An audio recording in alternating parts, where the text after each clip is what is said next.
you are evaluating. But it's not for the purpose of giving constructive criticism. You are evaluating overall, do they meet the goals of the speech? To pick a winner. That's what judging is, to pick a winner.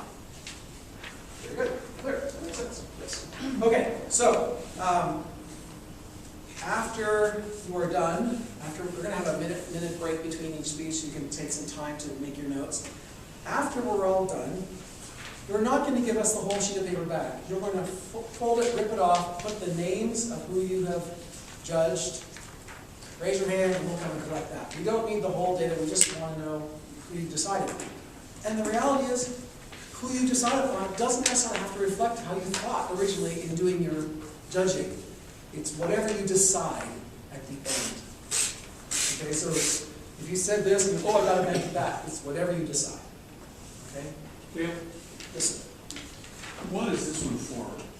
You've got two forms. Right. The first one is for the humorist Okay. contest. After the contest, we're going to have 4 evaluators evaluate one of the speeches. And that's what you'll use the evaluation contest for. Okay. So the evaluator is going to make that. Yeah. Exactly. Do the speakers need that one? Can the speakers have the evaluator Or no? form? No, let's not have the speakers. Okay. So the speakers are not evaluating, the evaluators are not evaluating each other. Yeah. Got it. Let's make the act. Let's leave it that Let's way. draw some clean lines on the contest. Yes. We can get one contest or the other, that's it. Okay, and I think that is everything. I'm going to announce the speaker to be evaluated. The speaker to be evaluated is Mr. Chance. By chance, it's Mr. Chance.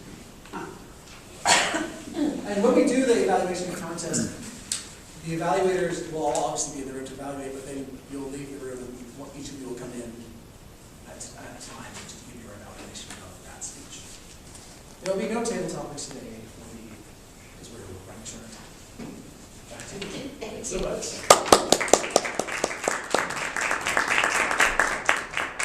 Our speaking order today for our humorous contest.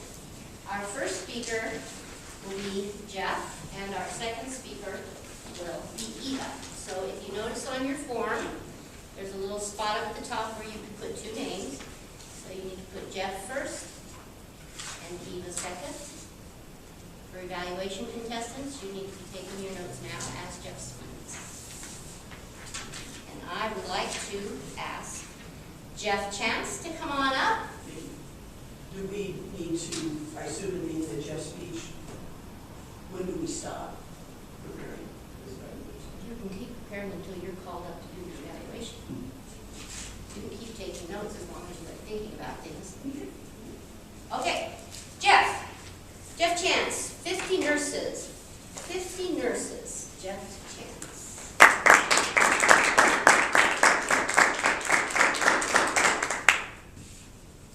Thank you, Madam Contest Chair, guests and fellow Toastmasters. My wife and I attended my class reunion, and as we walked in the room, I saw across the way at the bar my old buddies. There was Will Somm and Ted Zelio. We had bumped around together in high school, and we got together during the summertime when we were engineering students. We went over to them, we embraced and hugged, and none of our wives had met each other, and so we introduced. And we talked about old times. And then Ted Zelio disappeared behind the bar. And then he all of a sudden plunked down some beers. He says, "Listen, guys, I'm Luigi. You guys hang around here because there are going to be 50 nurses coming here in 30 minutes. Our wives wanted to know about the story. When did that happen? Well, it was way before you guys. And we never knew you wanted to hear it. Well, I think if it's about 50 nurses in 30 minutes, maybe we should learn about that. And so I decided to tell them the story about the time that we were at Luigi's. Luigi's is a bar in Butte, Montana. And we would meet there every Friday afternoon. purpose, besides talking a little bit about engineering, was to find women. Zelio said, you know, it doesn't look good at all. He said, all the women I've had the hots for are now engaged and they're going to be married by the time we graduate from college. There's not much hope.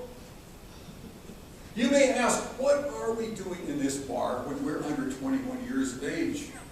Well, this was Butte, Montana. There was a sign that Luigi kept up on the wall, and it was a highway speed limit sign for Montana. There were no numbers. It just said reasonable and prudent. And so that's the reason that Luigi had it up there, because he said to we underage people, that is the rules for the bar. Reasonable and prudent. So as long as we kept our nose clean, everything was fine. One night when we were sitting there with our silver dollars in front of us and drinking some beer, Son looked over and he said, look, there's 4 young ladies who sit down here. Maybe we should buy them beer. Zelio said, beer? It costs 45 cents a bottle. I decided to figure out how much it was going to cost. So, that'll be 67 cents a piece. Well, we decided to invest in our future. Luigi, buy those young ladies a beer. And so Luigi carried over the beers and set them on the table. And as he was walking back, 4 drunk guys with cowboy hats on pulled up chairs and sat down beside him. Zelio says, that's the story of our life. He said, you know, we're just like that damn sign up there. Reasonable and prudent engineers. Women don't want that. They want jerks like that. Let's get the heck out of here. Let's go find where there's some other action. At that time, Luigi, who was listening, said, hey guys, stick around. He put down 3 free beers. There are 15 nurses that are going to be coming here in 30 minutes after class is over. That would be great. We've heard this before, but we wanted to believe. Can you imagine if we left and 50 nurses came into that bar and we missed the opportunity of a lifetime? And so we waited for an hour, and they never ever showed up. After we graduated from college, we decided to have a reunion in Colorado and go skiing. And so I picked them up at the airport and we drove up to Winter Park. Winter Park, a place that was not developed at all in those days. And I'm sorry. Winter Park, which was not developed at all. And we left our stuff off and we decided that we were going to go to find a place to eat. We got some guidance up to a place and went up to a mountain pass, and it was snowing, and walked into this A-frame bar. There was no parking, nobody in the parking lot. We walked inside, nobody in the bar, and we sat down and drank some beers, talked about old times, and then it happened. A Continental Railways bus full of 50 nurses drove into the parking lot. They came into the empty bar, 50 nurses. They're on a ski trip. This was incredible. And we put money in the jukebox.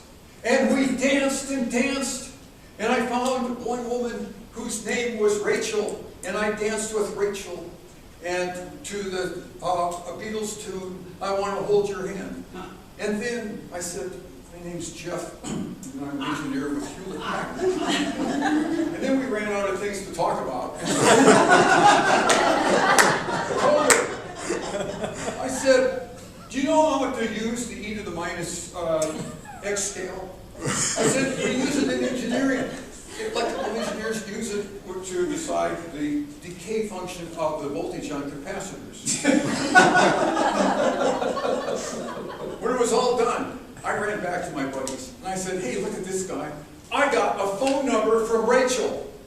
And so we decided that we would collect as many of these as we could. We decided to get together in Omaha the next spring and cash in And so, I called. 025997211. The number you have reached has been disconnected. And so it was for every one of these.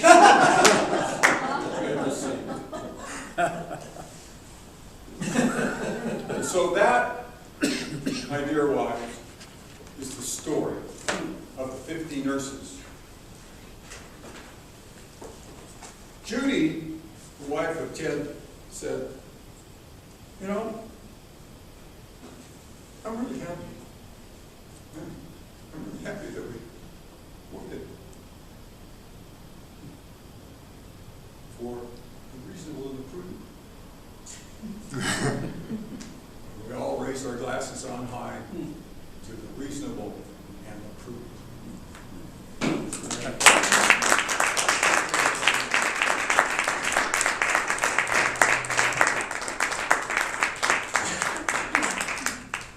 All right, we have a minute for our judges to score their evaluations.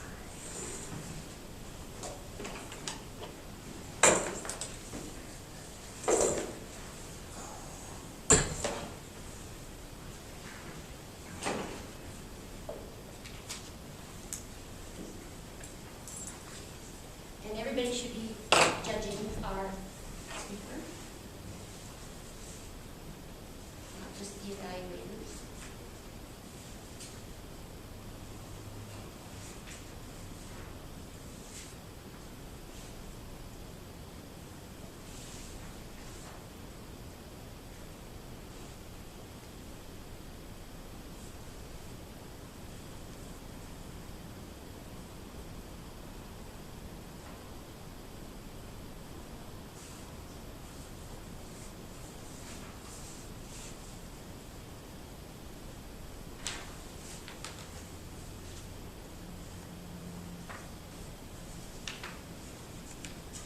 Now we are going to welcome our second speaker. Please welcome Eva Daniels, Waffles and Spaghetti. Waffles and Spaghetti, Eva Daniels.